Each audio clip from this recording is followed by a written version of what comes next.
शांति। आज 12 मार्च 2024 है।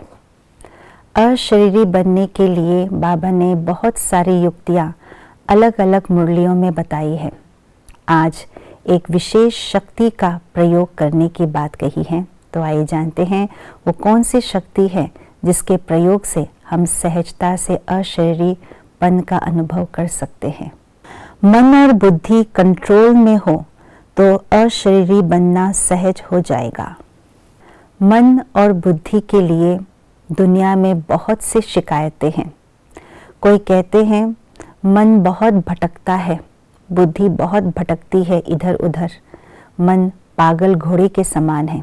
कोई कहता है मन बहुत चंचल है, तो कोई कहता है मन को काबू में करना असंभव है। तो इसी बिलीफ सिस्टम के कारण से लोग मन को कंट्रोल में करना नहीं जानते। वे ये असंभव ही समझते हैं और ये इसके कारण से वे अपने आप को दुख अशांति से छुड़ाना नहीं आता है, युक्ति नहीं आती है छुड़ाना। इसीलिए बाबा ने सबसे पहले आकर के इस गलत बिलीफ सिस्टम को तोड़ा है और यही समझाया है आत्मा का स्वधर्म ही है शांति। मन को सदा सुमन बनाए रखने के लिए अपने स्वधर्म में टिकना है। मन ही शांत थे और बुद्धि ही शांत थी, इसीलिए हम अपने जीवन को शांति और सुख से व्यतीत कर सकते हैं। ये कभी असंभव हो नहीं सकता। लेकिन हम ब्राह्मण बच्चे बनने के बाद भी ओम शांति के मंत्र को जानने और समझने और उपयोग करने के बावजूद भी कहीं न कहीं हम अपने मन के अंदर यही गलत बिलीफ सिस्टम सूक्ष्म रूप में समाई हुई है। इसीलिए मन को और बुद्धि को कंट्रोल करने की जो शक्ति है वो प्रयोग में लाते हुए भी हम उसको सही मायने में यूज़ नहीं कर पा रहे हैं। इसलिए बाबा ने कहा है कि मन को और बुद्धि को रूलिंग और कंट्रोलिंग पावर से चलाओ।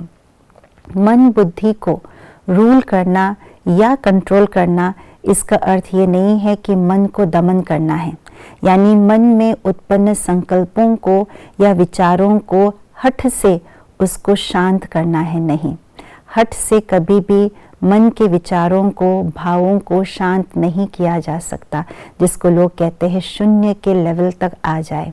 नहीं, मन और बुद्धि को कंट्रोल करना अर्थात एकाग्रता की शक्ति से मन के अंदर उत्पन्न होने वाले विचारों को, संकल्पों की क्वांटिटी को कम करना और संकल्पों की क्वालिटी को बढ़ाना। क्वांटिटी है व्यर्थ संकल्प, नकारात्मक संकल्प, फालतू के संकल्प, विकार युक्त संकल्प, और क्वालिटी है सकारात्मक संकल्प, ज्ञान के संकल्प, परमात्मा के प्रति भाव और भावनाएं, ये सब है क्वालिटी। जब हम कंट्रोलिंग पावर यानी एकाग्रता की शक्ति से अपने मन और बुद्धि के अंदर चलने वाले हर विचार, हर भावना, हर संकल्प को क्वालिटी में बदल देते हैं क्वांटिटी से, तब जाकर के धीरे धीरे हम शरीर यानी हद के सभी बातों से अपने आप को निकाल सकते हैं और आत्मा जो कि सार स्वरूप है, गुणों और शक्तियों का स्रोत है, उस पर हम केंद्रित कर सकते हैं और तभी आत्मा की क्वालिटी को ध्यान पे रखते हुए, स्मृति में रखते हुए अशरीरीपन का अनुभव कर सकते हैं। ये है मन और बुद्धि को कंट्रोल करना और उस कंट्रोलिंग पावर यानी एकाग्रता की शक्ति से हम अशरीरीपन का अनुभव करना। ओम शांति।